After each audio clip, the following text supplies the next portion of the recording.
हाँ जी पशु पालक वीरो साਰਿਆਂ ਨੂੰ सत श्री अकाल जी। सो ਆਪਾਂ पिछली वारी विषय ਜਿਹੜਾ शुरू किया सी वो सीगा जी मौजूदा डेयरी स्थिति ते संतुलित खुराक। और ये विषय ਜਿਹੜਾ ਹੈਗਾ सब तो जरूरी विषय है शायद ਹੁਣ तक ਦੇ जिन्ने ਆਪਾਂ वीडियो बनाए है। और ये विषय अपना चलेगा घट्टो घट्ट 2-3 हफ्ते अपना वीडियो चलेगा जी, ये विषय होर चलेगा। और ये ਆਪਾਂ गल शुरू की थी पिछले बारी संतुलित खुराक की की महत्ता है। फेज फीडिंग बारे ਆਪਾਂ गल की सी।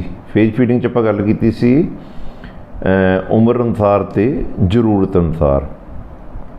उम्र अनुसार वाले वाले ਆਪਾਂ विषय बाद छेड़ांगे। जरूरत अनुसार वाली ਆਪਾਂ गल शुरू की है पहला। ਇਹਦੇ ਵਿੱਚ ਕੀ है भी देखो संतुलित खुराक सही प्रबंधन ते सही मार्केटिंग ये सारिया समस्यावां दा हल यही है। पर अज जिहड़े हालात होए वे है पंजाब दे विच ते हरियाणे दे विच बहुत सारे पशु पालक अज ये मिलते रहंदे। जिवें अज भी मैनूं कुछ पशु पालक मिले हरियाणे दे, उन्होंने भी यही गल की जो सारे कहते जी दुध के रेट का की बनूगा आने वाले समय च भी ऐतकी तो साइलेज भी बड़ा औखा पाया सी, गावां भी नहीं विक रही। सो ओवरऑल पता ही है तुहानूं मार्च तो बाद जिहड़े करोना के हालात होए है। सो आपां विषय वल मुड़दे हैं। आपां उहदे विच गल कीती सीगी भी जिहड़े ताजे सूए पशु है वो पशु जिहड़े दुद्धों भज्जे हुए है ते गब्बन ने ते वो पशु जिहड़े सून दे बिल्कुल नज़दीक ने, ये तिन्नां दी खुराक अलग अलग होनी चाहिए है। जिवें कि देखो मैं पिछले बार तुहानूं एक गल कही थी भी एक मैनूं कल पशु पालक कोल जाण दा मौका मिलिया। उन्हां दे घर च 4 पशु सीगे। एक मੱਝ सी जिहड़ी ताज़ी सूई भी है, एक मੱਝ ਉਹ सी ਜਿਹਦੇ सून दे विच हले 3 महीने रहिंदे है, एक गां है जिहड़ी बिल्कुल सून दे 5-7 दिन दे विच सून वाली सीगी, और एक झोटी सीगी जिहड़ी तकरीबन 1.5-2 साल दी सी। और 5वें नंबर ते एक कट्टी सी जिहड़ी वो पहलां जिहड़ी ताज़ी सूई मੱਝ है ना उहदी कट्टी सीगी। सो मैं दुबारा दसदा भी 5 पशु सीगे। एक मੱਝ सी जिहड़ी ताज़ी सूई सी जिन्होंने 15-20 दिन महीना होया सीगा।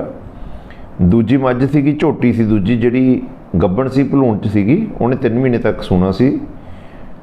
तीजी गां सी जिहड़ी हले तैयार सी सून नूं 5-7 दिन सूना सी।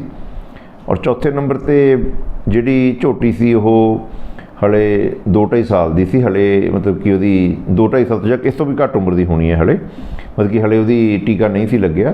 और 5वें नंबर ते कट्टी सी जिहड़ी हले वो ताज़ी सूई मੱਝ दी सी। हुण देखो ये 5 पशुओं की खुराक एक तरह की कदे भी नहीं हो सकती। जिहड़ी कट्टी है उहदे वास्ते काफ स्टार्टर चाहिए है, जिहड़ी दूजे नंबर वाली झोटी है उहनूं हीफर मील चाहिए है, तीजे नंबर वाली जिहड़ी गां है उहनूं क्लोजअप खुराक जां जिहड़ी ट्रांजिशन जां जिहड़े साडे ट्रांजैक्शन भी कहते जिन्हों है ना ट्रांजैक्शन फीड चाहिए है। और चौथे नंबर पर जिहड़ी झोटी है उहनूं ड्राई फीड चाहिए है। और 5वें नंबर पर जिहड़ी मੱਝ है उहनूं फ्रैश काउ फीड चाहिए है। सो अज आपां गल करांगे ड्राई काउ फीडिंग बारे। देखो ड्राई काउ फीडिंग हुंदी है भी जदों ड्राई काउ असीं कह दिंदे आ आम तौर ते ड्राई काउ कहे जांदे मੱਝਾਂ च गावां दोनों वास्ते है भी जिहड़ा पशु साडा सूए नूं हुण 7-8-9-10 महीने हो गए हुंदे है और 5-6 महीने तक गब्बना। अज बहुत सारे पशु इदां दे है जिहड़ी इस वेले बहुत सारे पशु इदां दे है। हालांकि मੱਝਾਂ ਦਾ ਤਾਂ बहुत सारा सूआ भी पै रहा, गावां ਦਾ भी पै रहा, पर बहुत सारे पशु इदां दे अज हैगे है पंजाब दे विच जिहड़े कि दिवाली दे आले दुआले तक सू पैने हैं काफ़ी ज़्यादा, मतलब कि जिन्हां दे सून च 1.5-2 महीना रहिंदा हले। और ये पशु जिहड़े हैगे ये पहली गल तो ड्राई असी देखो ड्राई करने बारे तो यही है भी जो पशु नूं दुद्धों छड्डना हुंदा है आम तौर पर कहा जाता भी एंटीबायोटिक ट्यूबां चढ़ाओ। बहुत सारे साडे जिहड़े पशु पालक हैगे ट्यूबां चढ़ाउंदे भी है। ट्यूबां चढ़ाउण दे कुछ फायदे भी है खास करके वधिया गावां दे विच।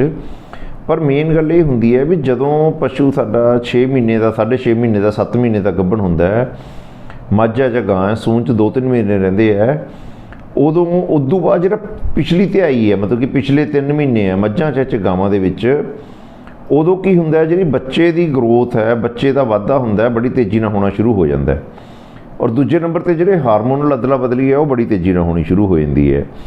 और ये दोनों चीज़ां करके पशु दे विच ਜਿਹੜੀ ਹੈਗੀ ਬਿਮਾਰੀਆਂ ਨਾਲ ਲੜਨ ਦੀ ਸ਼ਕਤੀ ਘਟਣੀ ਸ਼ੁਰੂ ਹੋ ਜਾਂਦੀ ਹੈ।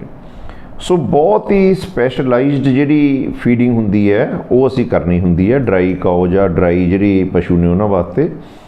ਪਹਿਲੇ ਨੰਬਰ 'ਤੇ ਅਸੀਂ ਬਿਮਾਰੀਆਂ ਨਾਲ ਲੜਨ ਦੀ ਸ਼ਕਤੀ ਦਾ ਧਿਆਨ ਰੱਖਣਾ ਹੁੰਦਾ। ਉਹਦੇ ਵਾਸਤੇ ਮੈਂ ਹਮੇਸ਼ਾ ਹੀ ਕਹਿਣਾ ਵੀ ਦੇਖੋ ਸਭ ਤੋਂ ਜ਼ਰੂਰੀ ਹੈ ਜਿਹੜਾ ਪਸ਼ੂ ਦਾ ਡਰਾਈ ਮੈਟਰ ਪੂਰਾ ਕਰਨਾ। ਡਰਾਈ ਮੈਟਰ ਪੂਰਾ ਕਰਨ 'ਚ ਅਸੀਂ ਇਹ ਧਿਆਨ ਰੱਖਣਾ ਵੀ ਜਿਵੇਂ ਆਮ ਤੌਰ 'ਤੇ ਪਸ਼ੂ ਦਾ ਵਜ਼ਨ ਅਗਰ 5 ਕੁਇੰਟਲ ਹੈ ਤਾਂ ਉਹਨੂੰ 2% ਦੇ ਹਿਸਾਬ ਨਾਲ ਤਕਰੀਬਨ 10 ਕਿਲੋ ਡਰਾਈ ਮੈਟਰ ਚਾਹੀਦਾ ਹੈ। ਔਰ ਇਹ 10 ਕਿਲੋ ਡਰਾਈ ਮੈਟਰ 'ਚ ਇੱਕ ਵੱਡਾ ਹਿੱਸਾ ਸਾਡੇ ਚਾਰੇ ਦਾ ਹੁੰਦਾ ਹੈ, ਬਾਕੀ ਅਸੀਂ ਤੂੜੀ ਪਾ ਲੈਂਦੇ ਹਾਂ ਅਤੇ ਬਾਕੀ ਅਸੀਂ ਫੀਡ ਪਾ ਲੈਂਦੇ ਹਾਂ।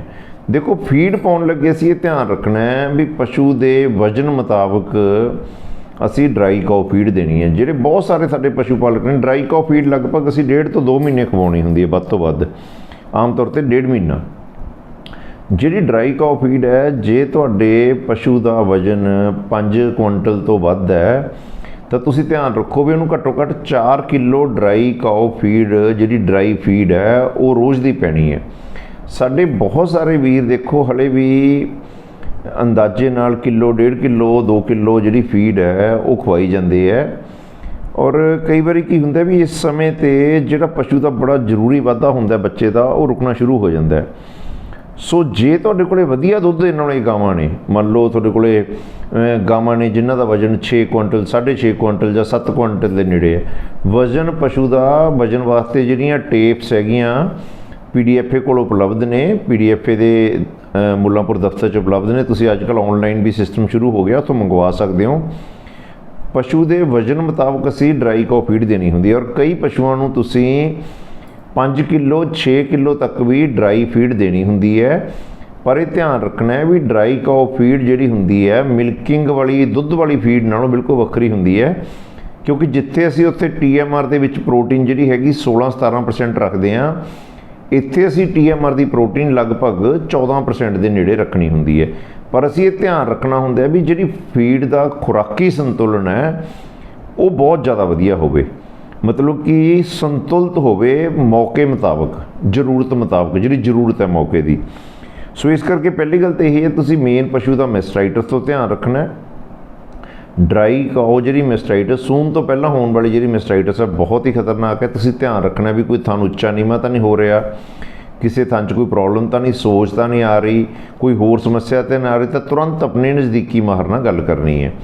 ਦੂਜੇ ਨੰਬਰ 'ਤੇ ਜਿਹੜੀ ਹੈਗੀ ਕੋਈ ਵੀ ਤੁੱਕੇ ਨਾਲ ਜਿਹੜੀ ਆਮ ਦੁੱਧ ਵਾਲੀ ਫੀਡ ਹੈ ਉਹ ਨਹੀਂ ਦੇਣੀ ਹੈਗੀ। ਜੇ ਤੁਹਾਡੇ ਕੋਲ ਜ਼ਿਆਦਾ ਪਸ਼ੂ ਨੇ ਤਾਂ ਤੁਸੀਂ ਆਪਣੇ ਚਾਰੇ ਮੁਤਾਬਕ, ਮੈਂ ਫਿਰ ਕਹੂੰਗਾ ਚਾਰੇ ਮੁਤਾਬਕ ਸਾਡੇ ਪਸ਼ੂ ਪਾਲਣ ਵਿਭਾਗ ਦੇ ਜਾਂ ਗੁਰੂ ਅੰਗਦ ਦੇਵ ਦੇਵ ਯੂਨੀਵਰਸਿਟੀ ਦੇ ਖੁਰਾਕੀ ਮਾਹਰ ਤੋਂ ਪਸ਼ੂ ਦੇ ਵਜ਼ਨ ਮੁਤਾਬਕ ਅਤੇ ਚਾਰੇ ਮੁਤਾਬਕ ਅਤੇ ਇਹ ਦੱਸ ਕੇ ਵੀ ਪਸ਼ੂ ਕਿੰਨੇ ਮਹੀਨੇ ਦਾ ਗੱਭਣ ਹੈ ਤੁਸੀਂ ਫਾਰਮੂਲਾ ਬਣਾ ਸਕਦੇ ਹੋ। ਕਿਉਂਕਿ ਇੱਕ ਗੱਲ ਦਾ ਧਿਆਨ ਰੱਖੋ, ਜੇ ਕਿਸੇ ਵੀਰ ਕੋਲ ਜਿਵੇਂ ਅੱਜ ਕੱਲ੍ਹ ਆਮ ਹਰਾ ਚਾਰਾ ਬਹੁਤ ਲੋਕਾਂ ਕੋਲ ਹੈ, ਪਰ ਬਹੁਤ ਲੋਕਾਂ ਕੋਲ ਸਾਈਲੇਜ ਵੀ ਹੈ, ਜਿਹੜਾ ਸਾਈਲੇਜ ਦੇ ਨਾਲ ਫਾਰਮੂਲਾ ਬਣੂਗਾ ਉਹ ਡਰਾਈ ਕਾਓ ਫੀਡ ਦਾ ਅਤੇ ਜਿਹੜਾ ਆਮ ਉਹਦੇ ਨਾਲ ਚਾਰੇ ਨਾਲ ਬਣੂਗਾ ਉਹਦਾ ਫਰਕ ਹੋਊਗਾ, ਕਿਉਂਕਿ ਚਾਰੇ ਦੇ ਵਿੱਚ ਸਾਡੇ ਖੁਰਾਕੀ ਤੱਤ ਉਹਨੇ ਪੂਰੇ ਨਹੀਂ ਹੁੰਦੇ। ਸਭ ਤੋਂ ਵੱਡੀ ਗੱਲ ਹੈ, ਇਸ ਤੋਂ ਇਲਾਵਾ ਜਿਹੜਾ ਡਰਾਈ ਮੈਟਰ ਹੈ, ਸੁੱਕਾ ਮਾਦਾ, ਉਹ ਵੀ ਘੱਟ ਹੁੰਦਾ ਹੈਗਾ। ਸੋ ਇਸ ਕਰਕੇ ਇਹ ਇੱਦਾਂ ਨਹੀਂ ਆਪਾਂ ਕਰ ਲੈਣਾ। ਸਭ ਤੋਂ ਵਧੀਆ ਗੱਲ ਹੈ ਜੇ ਤੁਸੀਂ ਤੁਹਾਡੇ ਕੋਲ ਜ਼ਿਆਦਾ ਪਸ਼ੂ ਨੇ ਤੁਸੀਂ ਆਪਦੇ ਮੁਤਾਬਕ ਤਿਆਰ ਕਰਵਾ ਸਕਦੇ ਹੋ, ਜਾਂ ਫਿਰ ਤੁਸੀਂ ਜਿਹੜੀ ਹੈਗੀ ਬਾਜ਼ਾਰ ਦੇ ਵਿੱਚੋਂ ਕਿਸੇ ਵਧੀਆ ਕੰਪਨੀ ਦੀ ਆਪਣੇ ਮਾਹਰ ਦੀ ਸਲਾਹ ਨਾਲ ਲੈ ਸਕਦੇ ਹੋ। ਪਰ ਇਹ ਤੁਸੀਂ ਧਿਆਨ ਰੱਖਣਾ ਹੈ ਵੀ ਡਰਾਈ ਕਾਓ ਫੀਡ ਕਦੇ ਵੀ ਬਹੁਤ ਜ਼ਿਆਦਾ ਮਹਿੰਗੀ ਨਹੀਂ ਹੁੰਦੀ ਹੈਗੀ।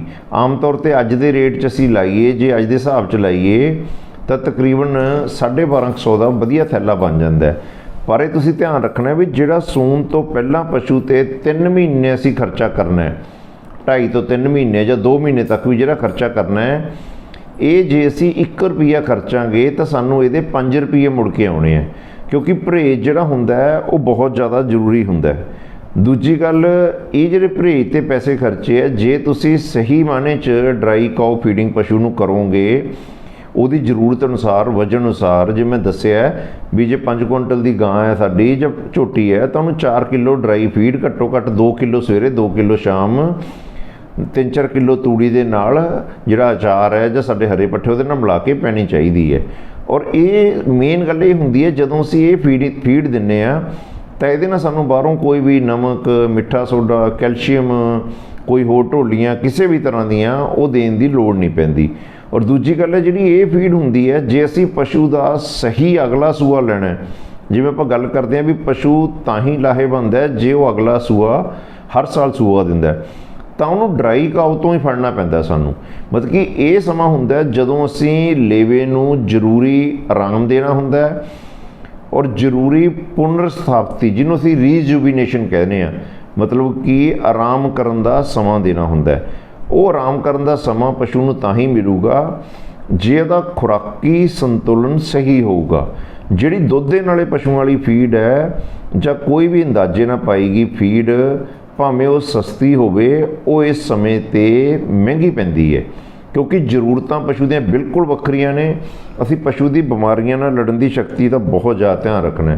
ਦੂਜਾ ਇਹ ਹੁੰਦਾ, ਵੈਸੇ ਆਮ ਤੌਰ 'ਤੇ ਨਹੀਂ ਹੁੰਦਾ, ਪਰ ਕਈ ਪਸ਼ੂਆਂ 'ਚ ਸੂਣ ਤੋਂ ਮਹੀਨਾ ਪਹਿਲਾਂ ਜੇ ਭਲ ਪੈਣੀ ਸ਼ੁਰੂ ਹੋ ਜਾਂਦੀ ਹੈ, ਪਾਣੀ ਇਕੱਠਾ ਹੋਣਾ ਸ਼ੁਰੂ ਹੋ ਜਾਂਦਾ ਹੈ, ਤਾਂ ਤੁਰੰਤ ਤੁਸੀਂ ਪਸ਼ੂ ਪਾਲਣ ਵਿਭਾਗ ਦੇ ਜਾਂ ਗੁਰੂ ਅੰਗਦ ਦੇਵ ਯੂਨੀਵਰਸਿਟੀ ਦੇ ਮਾਹਰ ਦੀ ਸਲਾਹ ਲੈਣੀ ਹੈ।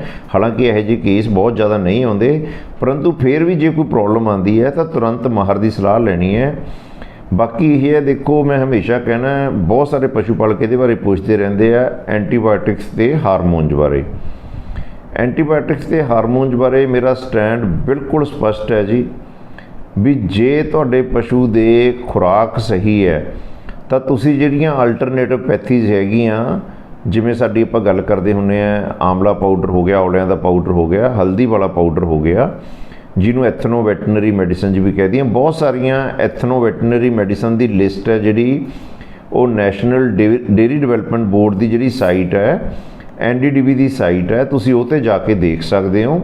ਐਥਨੋ ਵੈਟਨਰੀ ਮੈਡੀਸਨ ਬਹੁਤ ਸਾਰੀਆਂ ਯੂਨੀਵਰਸਿਟੀਆਂ ਦੇ ਜਿਹੜੇ ਸਾਈਟਸ ਨੇ, ਜਿਹੜੀਆਂ ਉਹਨਾਂ ਦੀ ਵੈਬਸਾਈਟਸ ਬਣੀਆਂ, ਉਹ 'ਤੇ ਵੀ ਪਰਟੀਕੂਲਰਲੀ ਜਿਵੇਂ ਤਮਿਲਨਾਡੂ ਯੂਨੀਵਰਸਿਟੀ ਹੈ, ਤਾਨੂਬਾਸ ਹੈ, ਅਗਰ ਤੁਸੀਂ ਤਾਨੂਬਾਸ TANUBAS ਅਗਰ ਤੁਸੀਂ ਤਾਨੂਬਾਸ ਦੇ ਵੈਬਸਾਈਟ 'ਤੇ ਜਾ ਕੇ ਦੇਖੋਗੇ ਤਾਂ ਤੁਹਾਨੂੰ ਇਹਦੇ ਬਾਰੇ ਬਹੁਤ ਸਾਰਾ ਗਿਆਨ ਮਿਲੇਗਾ। ਕੇਰਲਾ 'ਚ ਇਹਦੇ ਬਾਰੇ ਬਹੁਤ ਸਾਰਾ ਕੰਮ ਹੋ ਰਿਹਾ ਹੈ। ਔਰ ਈਵਨ ਸਾਡਾ ਜਿਹੜਾ ਆਪਣਾ ਫਾਰਮਾਕੋਲੋਜੀ ਅਤੇ ਟੌਕਸੀਕੋਲੋਜੀ ਦਾ ਡਿਪਾਰਟਮੈਂਟ ਹੈ, ਉਹਦੇ ਵਿੱਚ ਵੀ ਉਹਨਾਂ ਨੇ ਆਯੂਸ਼ ਮੰਤਰਾਲੇ ਦੇ ਨਾਲ ਮਿਲ ਕੇ, ਗੌਰਮੈਂਟ ਆਫ ਇੰਡੀਆ ਦੇ ਆਯੂਸ਼ ਮੰਤਰਾਲੇ ਨਾਲ ਮਿਲ ਕੇ ਉਹਨਾਂ ਨੇ ਜਿਹੜਾ ਐਥਨੋ ਵੈਟਰਨਰੀ ਮੈਡੀਸਨ 'ਤੇ ਖੋਜ ਚੱਲ ਰਹੀ ਹੈ। ਬਹੁਤ ਸਾਰੀਆਂ ਪ੍ਰਾਈਵੇਟ ਕੰਪਨੀਆਂ ਵੀ ਇਹਦੇ ਵਿੱਚ ਚੰਗਾ ਕੰਮ ਕਰ ਰਹੀਆਂ ਜਿਹੜੀਆਂ ਐਥਨੋ ਵੈਟਰਨਰੀ ਮੈਡੀਸਨ ਨੇ। ਉਹਦੇ ਵਿੱਚ ਮੇਨ ਇਹ ਹੈ ਵੀ ਪਸ਼ੂ ਦੀ ਬਿਮਾਰੀਆਂ ਲੜਨ ਦੀ ਸ਼ਕਤੀ ਵਧਾਉਣ ਬਾਰੇ, ਅਤੇ ਦੂਸਰਾ ਜਿਹੜੀ ਲੇਵੇ 'ਤੇ ਮਾਲਿਸ਼ ਕਰਨ ਬਾਰੇ ਜਿਹੜੇ ਹੈਗੇ ਨਾ, ਬਹੁਤ ਸਾਰੇ ਉਹਨਾਂ ਨੇ ਆਇੰਟਮੈਂਟਸ ਬਣਾਈਆਂ। ਔਰ ਇਹ ਐਂਟੀਬਾਇਓਟਿਕਸ ਦੇ ਜਿਹੜੇ ਅਸੀਂ ਅੱਖਾਂ ਮੀਚ ਕੇ ਇਸਤੇਮਾਲ ਕਰਦੇ ਹਾਂ, ਉਹਦੇ ਨਾਲੋਂ ਬਹੁਤ ਜ਼ਿਆਦਾ ਸਸਤਾ ਪੈਂਦਾ ਔਰ ਬਹੁਤ ਜ਼ਿਆਦਾ ਵਧੀਆ ਰਹਿੰਦਾ। ਜਿਵੇਂ ਤੁਹਾਨੂੰ ਪਹਿਲਾਂ ਵੀ ਗੱਲ ਕੀਤੀ ਸੀ ਵੀ ਜਿਹੜਾ FSSAI ਦਾ ਕਾਨੂੰਨ ਹੈ ਉਹ 1 ਜਨਵਰੀ 2021 ਤੋਂ ਲਾਗੂ ਹੋ ਰਿਹਾ ਹੈਗਾ।